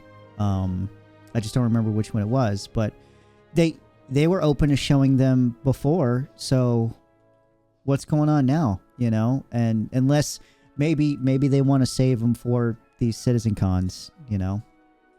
But I can definitely appreciate them keeping it under wraps until it's within a certain quality. Yeah. Where at least it's something that we have, like, that's eye-catching, you know? Other than, like, gray box, you know, things janky. And that has been their excuse for every doggone thing, and especially Chris Roberts. He would be the first to come out of his mouth and say, oh, we're just holding it because I want it to be at a higher quality before we put it out. And then we'd be waiting for 3-4 years for it. I'm just saying. So this redacted... it's almost certainly Squadron related. What are you guys' thoughts on what could be shown here? There's been some leaks, which I'll go over after you guys say some stuff. I haven't caught up with the leaks today. Well, you read the article yesterday. There's a couple articles. Okay. That said some stuff. Remember? Okay. Yeah. Possibly what it could be. Right. I don't have much to say on this, honestly. When it comes to Squadron 42, I kind of let Chris Roberts cook with this one. I know how, like, I could be long-winded about it, but also it would just be fluff, because I don't know. As a Wing Commander fan growing up, I want to see Wing Commander happen again. I love Star Citizen and the way that this MMO seems to be shaping up. But also MMOs are something that they've never truly been my bread and butter. I didn't necessarily adopt them as eagerly as a lot of people in my circles. And so having, this single player narrative experience, along with the talent that's been brought in, Mark Hamill, as Star Wars guy, it's just all coming full circle. So I'd love to. I'm more of just kind of like the sit back, let them cook type with Squadron, which also is like why I understand and kind of contextualize why things have been so slow these past few years and even this year, as to why there's like, I know that most of the community expected a lot of the stuff from last CitizenCon to come in a little bit differently or a little bit quicker, if you will. And I think that's just Squadron 42 tweaking for this year and then now finalizing everything. I mean, I really hope that in there's no Soul Singer stuff. Depends on what it is. Depends on what it is. I'm so scared. Man, the leaks have me scared too. What this dude is talking about. Check this out. Yeah. No, we need Squadron 42. Yeah. I want this to be Squadron 42 in all its glory. I want the people that's going to be present there to play it as a demo. I want people to be able to see what all the places that they can go and do. Because listen, when I first backed, we didn't back for Squadron 42. We backed for Star Citizen. And Squadron 42 was the back burner game that we would get later. But now things have changed. Now we want Squadron 42 now. Why? Is because it's the buffer between us and Star Citizen.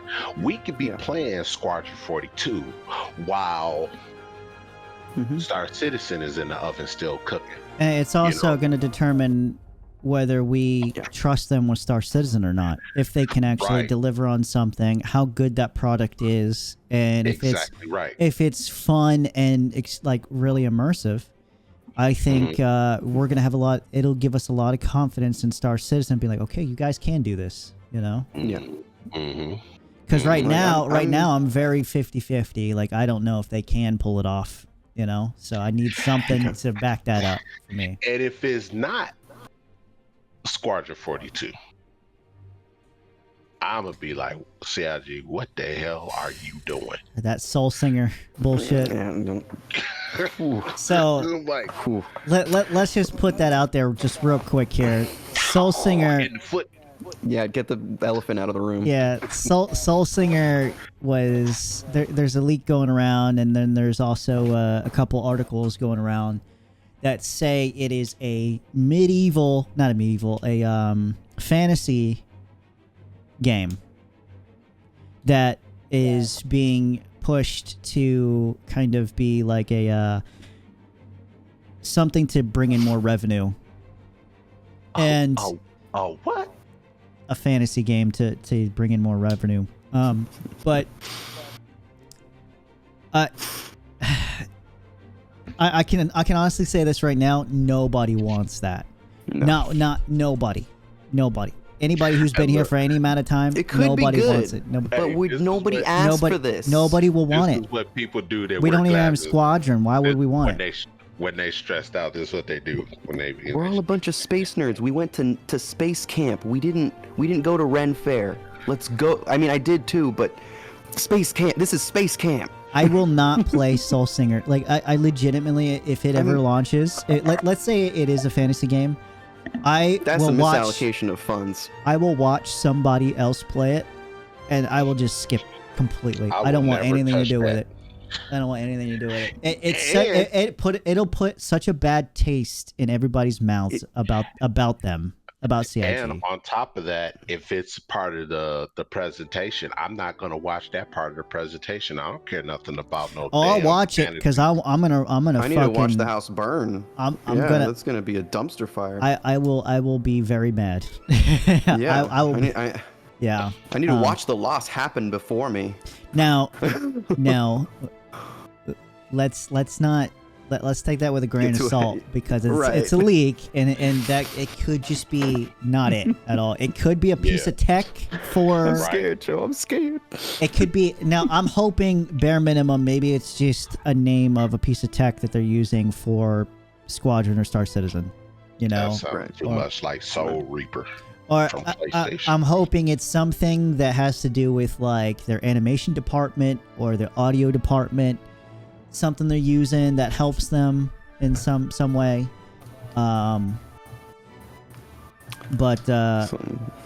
But yeah, other than that, I think that kind of Soul Singer's really not worth talking too much about because we don't know anything, and No. I think we'll just get scared. mad. Well, yeah, we're We're scared. just frustrated and scared, stressed out. Yeah.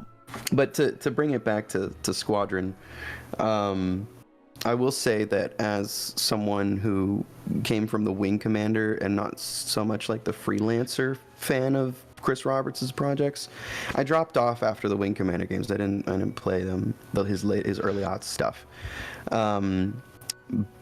I just wanted a high fidelity Wing Commander game. I wanted to relive my childhood. Yeah. Squadron 42 is essentially kind of what I asked for without asking for it, essentially. And then when Star Citizen was announced, and it was this whole MMO thing, a part of the reason why I didn't subscribe to it originally was because it was an MMO, was because it was multiplayer, was because and at that time EA was doing its crap, stomping on the games industry. Activision, Ubisoft, all these game companies were destroying the public trust left and right, just being a bull in a china shop.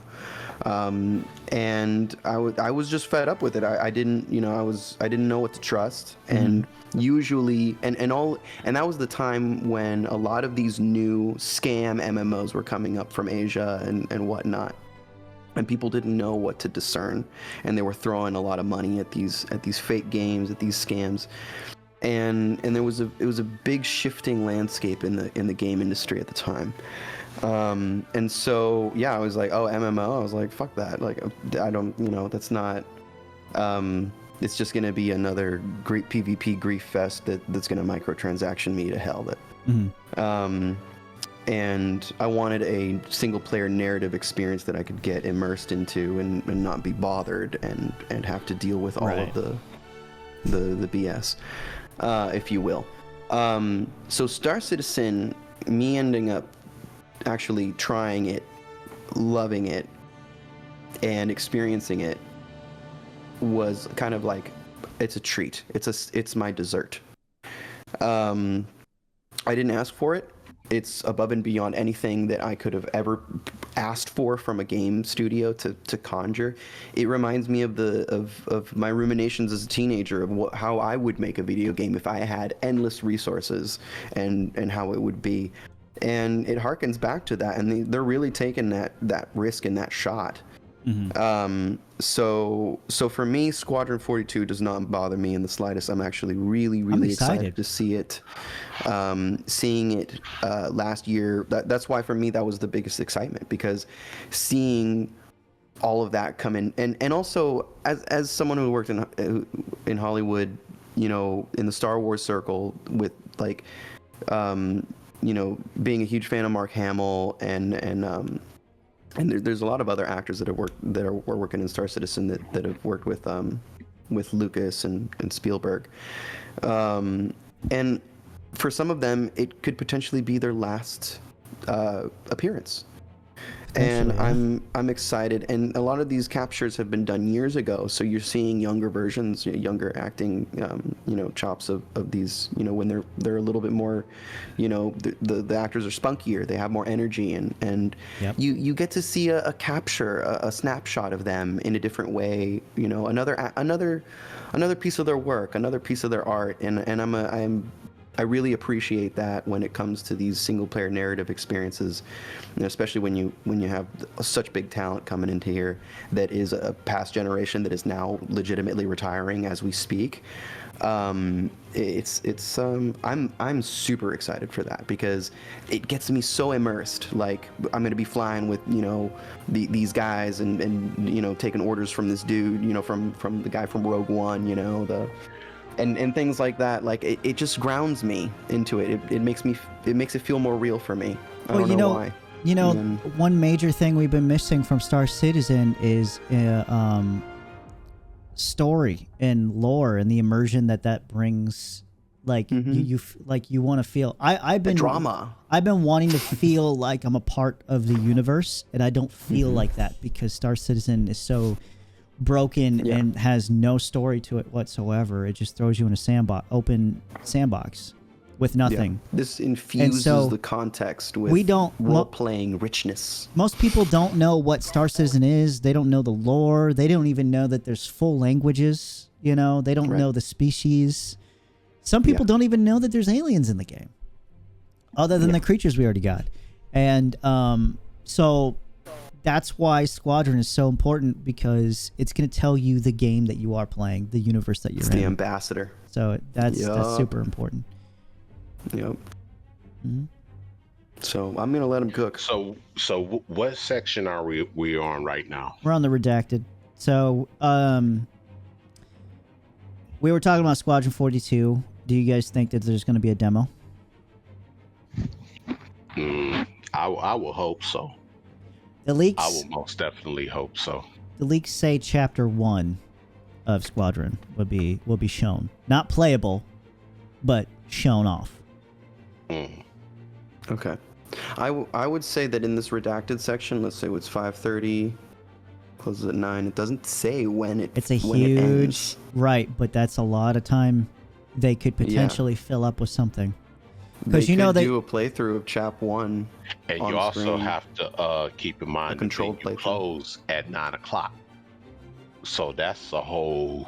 Yeah, that's what we were bringing up. Yep. Yep. So a couple hours at so potentially. Okay, so let's we got crafting your home. That's the okay. So what do y'all got for that? What it says is, which promises to introduce a major shift to the gameplay experience and how players interact with resources. They've been adding code into the game for stuff like generators and stuff that would contribute to like the resource network part of crafting and stuff. In Pyro, there's 3D printers.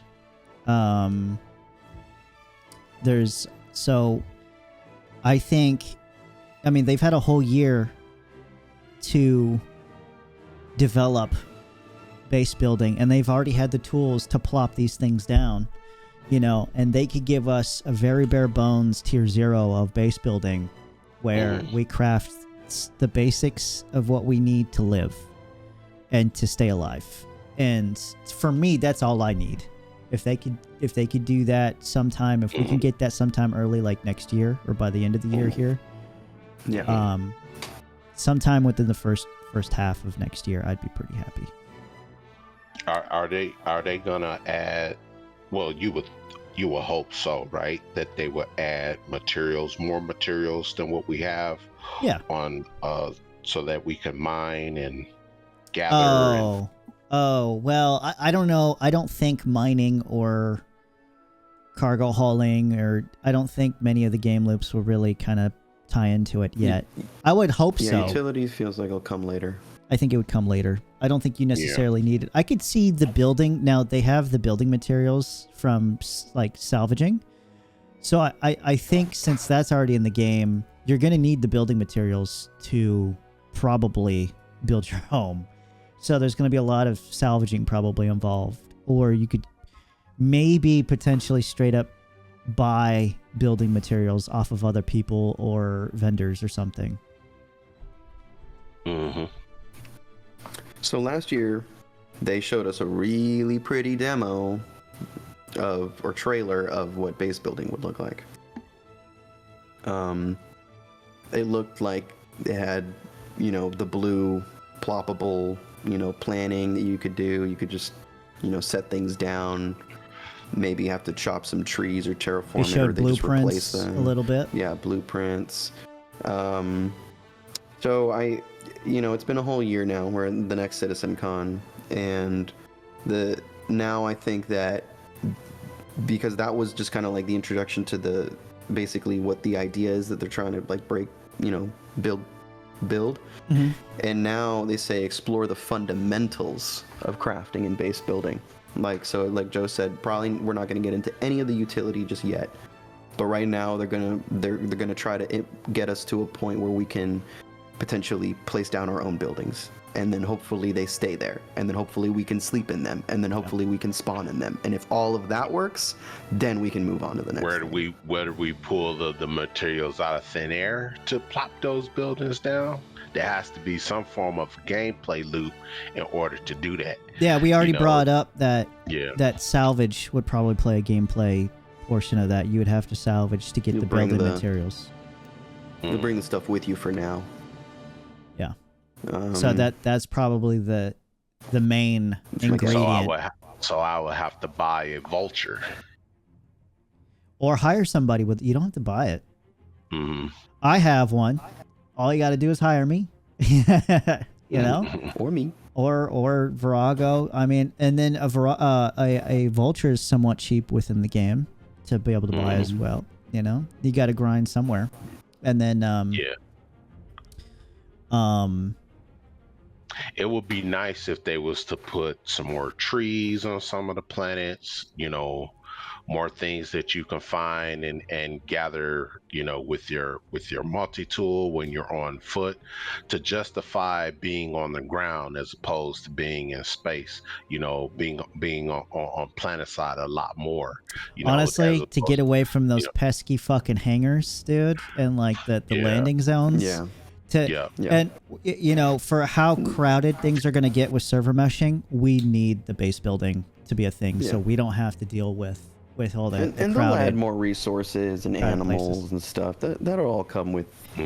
That'll be fleshed out once all the systems are in. They said all these. If you're gonna, if there's gonna be any crafting, that it's gonna have a blueprint system. Blueprints meaning you're gonna need a recipe to be able to make it. So, whatever those entail, for whatever blueprints they want to give out at first for the tier 0, we're gonna need those materials. You know, they can't just be conjured within thin air with nothing. So, we will get something. I think that's a given. This also goes into Captains of Industry because it's talking about the ships and vehicles that we'll use as our primary tools for base building. So right, which could be where they unveil some of these leaked vehicles that we've been hearing so much about. Yep. Well, in the this one has been shown off in the CitizenCon poster, so I'll talk about this one. The CSV is a big kind of pickup truck, so that's welcome. That's going to be used a lot, and hopefully it is practical. I mean, you would think it sounds practical, so hopefully alongside base building it is actually practical. I like the big picture where we're getting they're starting off small. We're starting off potentially with these small settlements that they're gonna get working, and we have these small vehicles like the Atlas, like the CSV that's gonna come out and whatnot, and they're getting the structure down, and then they're potentially going to expand to hopefully things like people have been speculating about the semi trucks or road networks and other kinds of hauling capabilities and ships and crafts and things. So yeah, I think this would be a great panel to unveil the CSV, unveil kind of like that tier 1 of vehicles that are specialized for this base building and operation specific kind of installation work. And boy, would it be a dream if they start talking about the Pioneer and stuff, dude. I'll hand that off to you guys. All right. So I'm going to read what the panel says here. So it says, the panel will introduce developers involved in the creation of the fleet of in-game vehicles, revealing ships that will be coming to the game in future updates, including some more imminent surprises and ships expected to delight longtime community members. And so it also says up here, it says, revisit a classic and more. So... The first ruminations. A classic. Now, I'm worried about what the classic could be, because if it is the Pioneer, okay, not even just the Pioneer, if it's anything that is currently just a concept and it's still in a concept, or they're reconcepting an old favorite, I don't give a shit, because that like if it is the Pioneer or anything anywhere near that size, we know we ain't getting it. We're not getting it. Yeah. Not anytime soon, not within the next year or two. It just ain't happening. And ain't no point talking about it. What I want to hear, whatever they say this classic is, whatever they think classic means in this term, I want to see and hear that they are working on it currently. It is currently in development, and they plan on it being done by, I want them to say it's being in development and it's not going to just be put on the shelf because they ran into a little snag. Especially if it's the Pioneer, I want to hear it's being worked on. It just keeps leaning back to the Pioneer, because if you just think of it with a classic. So this particular context, base building. Keep in mind, this panel also covers ships and vehicles that are not based off of base building. So this is going to be other ships too, and vehicles that have nothing to do with base building. So it could be the one theory I have. It could be the F7C variants. The Endeavor. It could be, honestly, any of the concept ships. They could dangle the BMM in front of us again and be like, look, see, we're still not working on it. Right. They could do that. Base building You ships want to do know we why have? I bring up the Endeavor? Is because the Endeavor is a classic ship, and it has crafting capability. It's That's got MISC, right? It's got all the capability of And the they entire bring- game, essentially. It's got they got MISC modules ships for coming everything you out. could think of. Now, something I could see with the Endeavor is I could see them coming. The one thing they don't have is base building module for it, and they could have it. Because they also stated that if if the Pioneer is the ship for base building surface side, then what if the Endeavor is base building space side? Maybe, but I think we're thinking too big with the Endeavor and the Pioneer. Yeah, because like you said, they don't deliver big ships. They remember they brought up the Galaxy last year, so we're probably going to see the base building module for the Galaxy. It seems easier to implement. They also teased a ground vehicle that has the capability of actually doing base building. So we're probably going to see those two. I don't know what they consider a classic to be honest. Because to me, classic is like, the word classic it's is the like F7C. the first gen. Yeah. It's like something we probably don't use anymore, or it's either that or it's one of the concept ships. And I personally, I don't want to see any concept ships. I don't want. I can understand if they bring out like a whole brand new ship and it's a concept. Cool, great, that's whatever. But I don't want them to dangle old concepts and then still be like, we still aren't anywhere close. Right. Yeah. Yeah. No, nobody wants that. I think it might be some straight, the straight to flyable CSV, maybe a surprise in there. And yeah, it'll be like, I don't have too much knowledge of like OG Star Citizen concept art, so maybe there's a couple of small ships concept art that those small ships never made it in, like a MISC builder or something, because they're making MISC ships right now. We're gonna get some MISC ships in there. Yeah. Maybe, Endeavor. I feel like Endeavor is being held back not only by its size but by all the gameplay loops it's got. They could, and stuff like that. Well, they could deliver it with just like look at the Retaliator, right? It doesn't have all of its modules. They could give us like the bare bones base version that doesn't have any modules, and then they could give us the hangar module. That's very easy to make, and to just give us but see, here's the thing is the Endeavor and all those modules need to be completely reconcept because nothing fits with the current metrics. Nothing makes sense anymore with ship sizes and hangar sizes, how that stuff works these days. So they would have to show us a completely reworked version of that. That's why, to me, it feels unlikely it would be in an Endeavor. But you never know. I don't know. But I think if let's say they were to bring out the Endeavor, I can see it being something with just like the base version and then the hangar module. Right. Or the medical module too. The medical module I could see.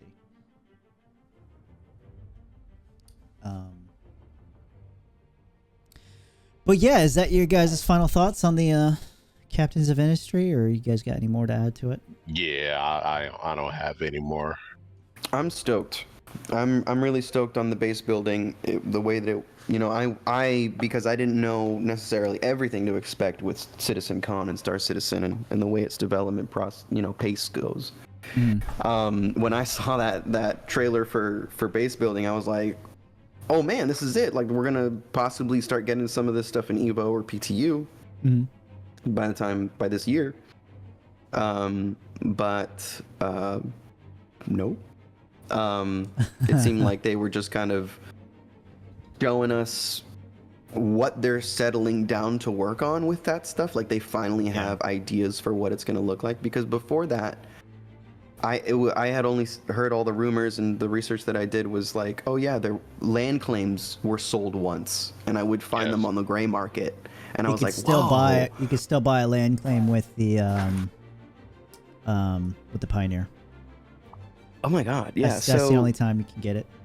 So yeah, like there's, and I came across this really weird stuff on the gray market, like land claims and stuff, and I was like, and it led me down this rabbit hole of certain aspects of the development, and I was like, man, if this really came out, this would really be a big plus for the game for me. And now with these 2 panels dedicated basically half the second day to this, it seems like it's going to be coming out in the next year. Like, at least the fundamentals. We're gonna have something with it. We're gonna be able to toy around with it somehow. You have to. And that's already enough, because, dude, I'm just gonna have enough materials to settle down little homesteads in every single planet. I'm just gonna build a home here. All right, I'm bored. I'm gonna build a home here. Now I'm bored. That might be an issue. You might be limited to like 2 or 3. You know. I'm not sure. I don't even know if there's enough space for. Let's say server meshing comes in and like we have a couple thousand people, and we have Stanton and Pyro, and let's just say Nyx. I almost don't even feel like that would be enough space, because like you said, what if people just go apeshit with building? Like we might run out. I don't know. Maybe not. Maybe I'm underestimating the scale of the planets and the moons, but. And that's the fun part, that we gotta not fear that stuff so much. Oh, you gotta break the game. And yeah, like we're testers. Yeah, break the game and let CIG come up with the rules as we go. Yeah. And as someone who's been playing Star Citizen and loves playing Star Citizen and having a smooth, I love being able to have my play experience with Star Citizen and being a player. Like last night, man, that was so much fun. But especially with all of the other experiences I've had this year, with how just rough it's just been chugging. It really kind of reminded me, now that I'm in my 3rd year of being a Star Citizen, of take it in stride. You're a tester, not a player. Yeah. And she's a cruel mistress. She reminds you in her own way that you are a tester.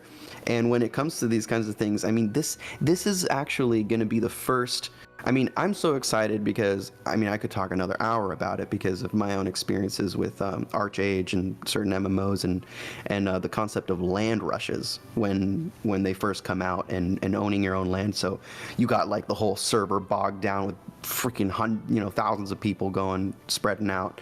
And this would essentially be the the first ruminations of that process of seeing what the thresholds will be for settlement and land rushes and server stability for all of that traffic and whatnot. And if they can really fine-tune that so that it's a smoother experience than even what I had in Archage many years ago, boy, dude, like that's the dream for me with Star Citizen, is to see humanity virtually spread across the virtual stars like that. Like, man, in my lifetime I'll never see that, but like that in Star Citizen I will. Yeah. So I'm excited for what this has to hold, because people can finally, like, even if these planets are empty, these moons are empty or whatever, we can start to give them more purpose, because you're like, oh, there's nothing over there except for my house and all my cool stuff and my stash, and I go there and I chill. Yeah. And now that's, now you give that place more purpose, Right. Yep. Exactly. Little by little, building this beautiful game. All right. So, Star Citizen 1.0. Senior game director Rich Tyler will lead the Stars Are My Destination Star Citizen 1.0 panel, outlining how everything discussed throughout the weekend will be combined for the first truly immersive sci-fi MMO as it continues development. And then it says, what type of game is Star Citizen? If you want answers, you can join us. We outline a high-level overview A high level overview. That now they better deliver a high level overview of 1.0 and what our intentions are for our epic shared universe. Now this is, I'm really hoping this will cement our vision and really like quit. I want them to, I want to stop dreaming, and I want them to tell us what it's going to be. I don't want to dream anymore because it's just going to get disappointed. It's going to just be a huge disappointment if I dream. So I want them to tell me ahead of time exactly what we're getting. So that way we can hamper our expectations and be like, okay, cool. I'm on board. But what do you guys think? Whole armor? Yeah, exactly right. We need it should have been clear from the beginning, you would think, after 9 years of this, you know, but lots happened though. Lots has happened, and a lot has changed, you know. And when you got a development like this with Star Citizen, it has to evolve somewhere. You know, it's quite natural. New back-end systems get old and outdated. They have to make new ones, and when they make new ones, that allows them to do more, quite naturally. I am finally glad to see that the potential of them saying, all right, everybody, this is 1.0. This is what Star Citizen looked like. This is what Star Citizen is, and this is what we're giving you. So that way everything is clear. Yep. Just like it needs to be clear. It can't be muddy. It can't be like muddy Kamala anymore. Harris will say, let's be clear here. You know, everything's be clear. So that way we know what's going on, they know what's going on, and they can just make Star Citizen what Star Citizen needs to be, and we're not in the dark. We know what it is, you know. Yeah. And yeah, so if that is what they're going to do, then I'm all for that. I'm all for that, because this has been a long time with all of this guesswork with the language of this is what we like to do. We're too far into it to be able to be guessing. Yeah, you know? Yeah, right. We need some concrete direction, and just shoot for it, go for it.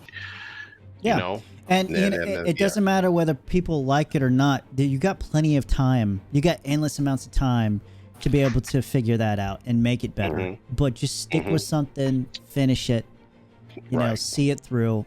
You can make it better later. You know, you can make it something people like at some point. Yep. How about you, Virago? I don't have too many expectations for the game. Like I said before, Squadron 42 is kind of what I originally wanted, and you're just here for the Squadron ride. 42, and Star Citizen is the extra treat. It goes above and beyond anything that I ever expected or ever really even wanted. And it showed me things that I didn't know I wanted. And so I'm really interested in seeing, you know, people like Whole Armor. They've been here for, since the beginning. And I've heard from a lot of old heads that the game that they backed originally is completely, it's not going to ever exist. No. Or that it's completely different. And from what I've seen from being a gamer most of my life, also I could see that, yeah, it was very much the Star Citizen of 2012 and up to 2016 or so was a product of its own time, and now the Star Citizen that we're playing now is a whole different beast. Yeah. So I try to take it with a grain of salt. I try to take it in stride because it's a lot. There is there's a lot to be said about kind of how they operate their storefront and kind of what that's going to look like, because for me, as someone coming into Star Citizen somewhat recently, relative to you guys, you know, I have my money and my ships and my account tied up in a certain way, and I'm certain that you guys have it in a certain way because of the way that the pledges system has worked. So for me, I would love to get some answers on how the storefront is going to be refined, and like, how are our accounts going to look like in 1.0? How are our pledges going to look like? What's the insurance going to look like? What the fuck I'd love is LTI? someone to ask what the hell is Does LTI, that even matter? man? Yeah. And so I would love to these eternal questions that we've had for over a decade to be finally answered in a way where we know where our money's going, where, you know, we should use this time in this panel to ask the right questions, to kind of break some of that fog of the FOMO and break some of that fog of that they use to their advantage, because they're a business, whatever, they got to make money, and then, you know, if you don't got to snitch on yourself, don't snitch on yourself. Supposedly sure, whatever. struggling too. But yeah, there's a lot of talk going on right now. So I would love to see the pledges system like solidified. Like, I want to know, like we're almost to the point where it's like, look, we're at pre-orders now. Like, we're almost like past this whole like archaic Kickstarter pledge formula. I don't know. I would just like to see any kind of more answers as to the clarification of their storefront, and to our accounts and how the accounts are going to look, and all of that. Because I myself, when I first started this game, I got impatient and bought a ship off the gray market. I'm willing to admit that. You know, they're good at that FOMO thing, and I was, you know, I didn't have experience with it at the time, and so, and people, whenever you mention any of this on any official channel, or even on the Reddit official channel, people are going to be like, oh, well, it was said 1,000,000 years ago that they're going to probably, you know, cut the whole gifting thing, and, you know, you're going to lose your ship, or there's a potential for you to lose your ship or whatever. And so they have this, they have these systems in place that allow you to operate within certain means for you to play the game, to have your account, to purchase ships, to do certain things. And I just want to know, like, how's the gifting, like, are these going to be solid on our account once 1.0 hits? Is the gifting thing, like, how does this back end work? Like, am I, you know, how susceptible are accounts to certain, I don't know. There's a lot of like actual real world questions to their systems that I would love to get some answers on, that we'll probably get very, very little information. We're gonna be drip fed throughout the next couple years. Yeah, because that might cut into their, like, you know, how they sell, into their numbers and whatnot. And I wouldn't want to necessarily do that. I just want to know, I do, kind of, I mean, ruin it. Tell me. Tell me your secrets. Ruin it. But I definitely, I feel like the website has been a little bit messy. And oh yeah, even the new version of it, it's still messy. Yeah, so I want, especially with the amount of money that a lot of us have put into this game, I don't like to call them investments, because it's not like you're getting a return on any of this, but we have a passion and we have a lot of money into this game, and it's something that we like to see, you know. Do it as a hobby, you know.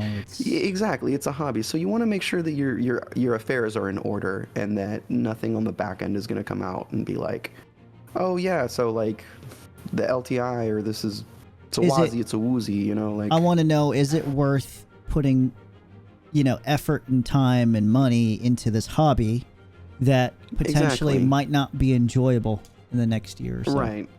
Yeah, you just want to know where you are well, at. Well, that was the decision that we made with absolutely nothing. Right. Right. With just the dream. It was just the dream that sold it for us. And that was it. That is the exact same decision you guys have to have now, because that's not going to go away. You know, that's just how I think it'll be whittled away slowly, little by little. Yeah. you know. But I think But- also as the game develops with more features and newer things, even after 1.0, I think there's going to be more and more questions.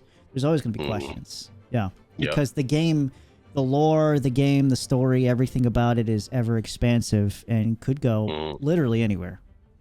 Yeah. And they're already, if you just pay attention to, they're getting ahead of the curve right now. Trying to. I don't know if they are, to but squeeze out more ways to get more money after the initial purchase.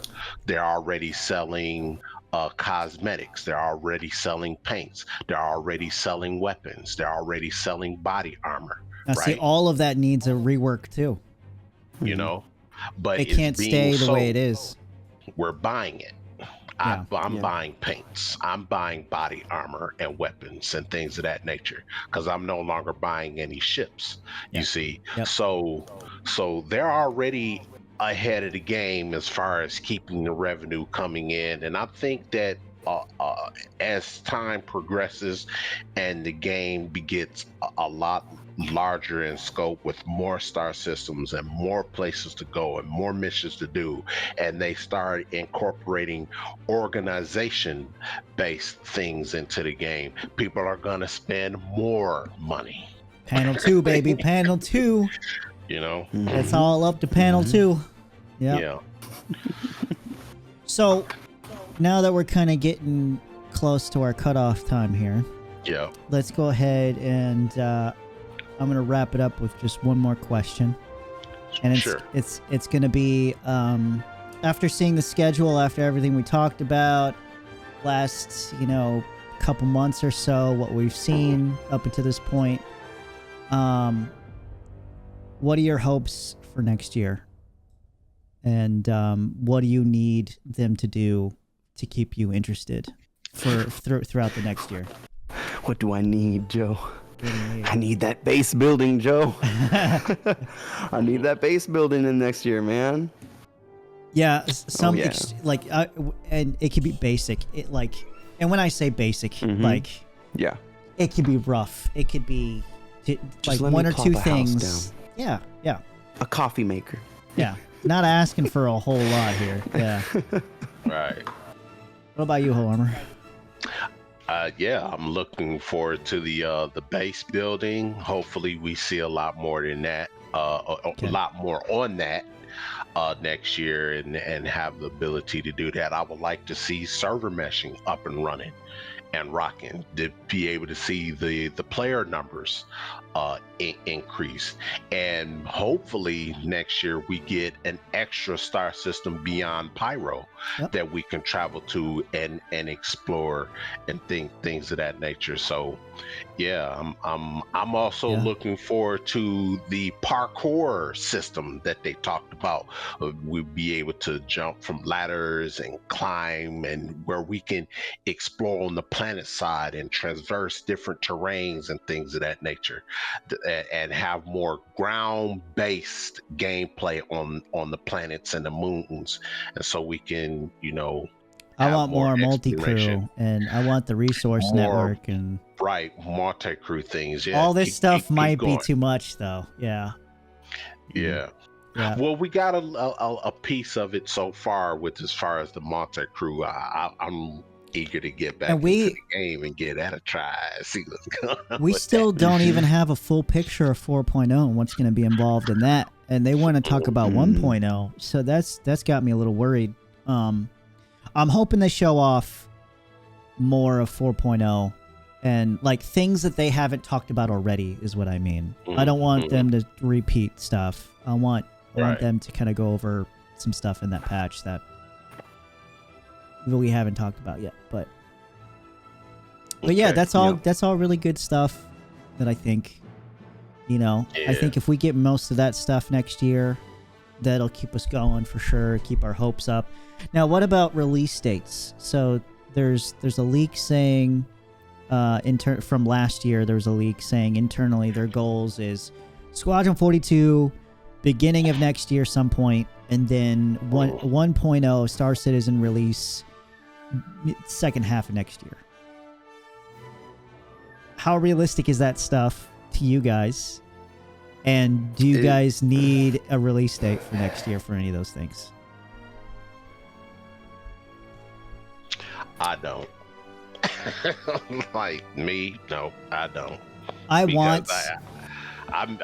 was already understood I was gonna be in for the long haul anyway. So yeah, and even though we're really hyped up for Squadron 42 release window or announcement of some sort, and you know, leaks have said next year, I'm not really expecting that. I'm keeping it realistic. Yeah. That Squadron 42 won't be released next year. It'll be the year after, maybe. And that, yeah, 1.0 probably isn't even anywhere near close. So I don't necessarily need that at all. Yeah.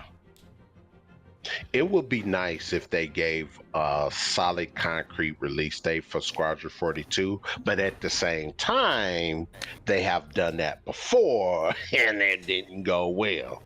So I just much rather for them to just leave release dates alone. It's all about how they present it. They talk about it. They could present it and talk about it in a way that's authentic. Like if they can prove to us that when they say it, it actually is a thing.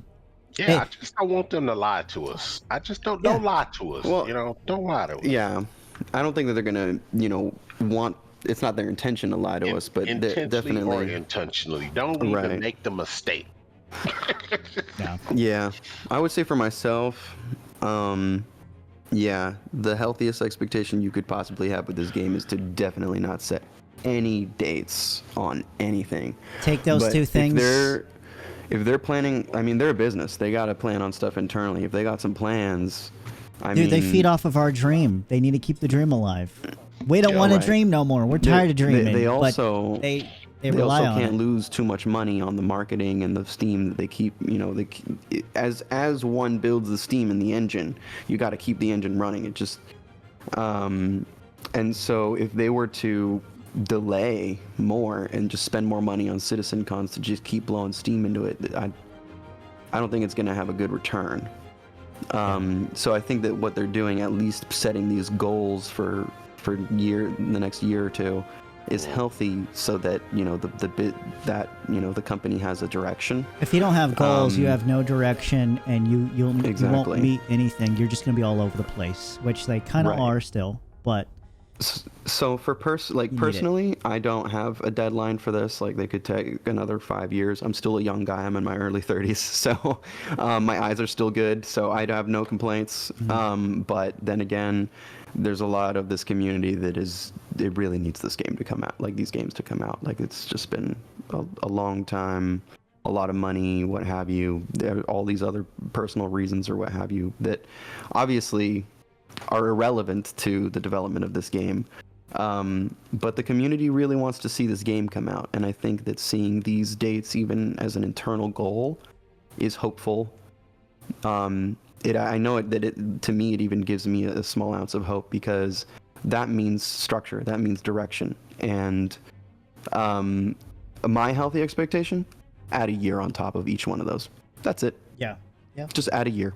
I would say 4.0 by the end of next year, or CitizenCon of next year. 2 years away, baby. I would say 1.0 maybe 2 or 3 years away, because I don't know what other in-between patch they're going to be like, oh, well, actually, now we want to add salvage mining bounty hunting as one thing. And, you know, now it's going to... They're going to add a whole new game loop about 1.0. Like pizza delivery. We currently know absolute zip about 1.0. We have no idea what their minimum viable product for a release for for Star Citizen even looks like, and it could be very disappointing. But that last panel, I'm very disappointing. I mean, slightly disappointing. Well, no, people really get big ideas. Everybody, with this so game. people have unrealistic expectations on what a 1.0 means, and they think that after 1.0, that like when a 1.0 happens, a lot of people think that that's it. There's nothing else being added, which is further from the truth. It's going to keep being in development after that, and they're going to keep adding and adding and adding and adding. But 1.0 is going to be a minimum viable product. That's what it is. Right. So Yeah. whatever you thought was going to be at release, whatever they said in the past, doesn't mean it's going to be there. Okay. So Yeah. your gameplay loop that you were hoping would make it in, like bounty hunting, doesn't necessarily have to be there, or things don't necessarily have to work like you thought. Things don't have to be tied together necessarily. So it could be pretty wimpy 1.0. Yeah. But Yeah. if it gets it out the door, if they could say that they released it and they can move on and polish it, make it better, then I'm all for it. I'm fine. I don't need anything too special. Yeah. Just same with that one. And I'm actually really proud of us for not mentioning master modes at all. I was thinking about it. I didn't bring it up in the negatives for myself anyway, because I'm a little bit more in the flight simulator camp with the expression of flight movement. Well, it's like what I said before. I play DCS, so my opinion's fucking irrelevant. Well, what I said earlier is that right now it's now we've had many different iterations of the flight model, but for master modes, this is still tier 0 for master modes, and right now we're going through growing pains with it, where it's not necessarily what anybody wants, but it's very necessary, and they care about our feedback. They are changing things slowly, and hopefully by the time we get to a 1.0, they can turn master modes into something that most people can enjoy and appreciate and actually have it be fun and enjoyable. That's my hopes. Oh yeah. Any final thoughts, guys, before we wrap it up on anything? Anything you want to say before we go? No, I'm good. I think that's it. All right. Just I want to reiterate to everybody, keep healthy expectations. No release dates. Don't expect there to be any release dates. Don't expect them to talk about any of the concept ships like the BMM or the Pioneer. Oh no! Don't That'll be on the bingo card. Don't expect any other systems other than them, Pyro and Stanton. Don't, just keep it very grounded. Social Universe. Don't get too crazy with that when they start going over that, because it might not be what we think it is. CIG's favorite thing to do is to say things to hype it up and to make you start dreaming, and then it never meets that. So. And start opening your wallet. Right. Yeah, because they feed off of the dream. They need your dream. So. Right. But yeah, I think with that, we're going to go ahead and wrap it up. I appreciate everybody who stopped by to watch the podcast. I don't know if we're going to do this again. It honestly, it really depends on the game and CIG and how things go. We've been burnt out this year. That's why I haven't really made any videos lately. So we'll see how this goes. I would like to keep a podcast of some sorts going. And this was really fun. It was great. I was a little rusty, but it was fun nonetheless. And super excited for CitizenCon and whatever it brings. Hopefully it'll be at least on par with last year. And yeah, that's about it, guys. See you on the flip side. It was great hanging and chatting with you guys. Some old Star Citizen. If anyone's going to the Manchester, pick me up a Pico. I'll buy that premium. $100. $100. 25 cents. Best I can do. And don't forget to hit the notification bell and subscribe and hit the like button. There you go.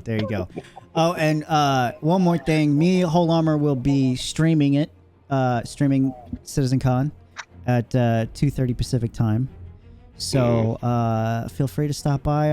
I'll be streaming YouTube and Twitch. What will you be streaming, Whole Armor? Kick, Twitch, and Trovo. Okay, I'll have links for all of those in the description. I'm also going to put in timestamps and stuff like that. But yeah, that's going to be it, guys. Thank you guys for hanging out. Right on. Take care now.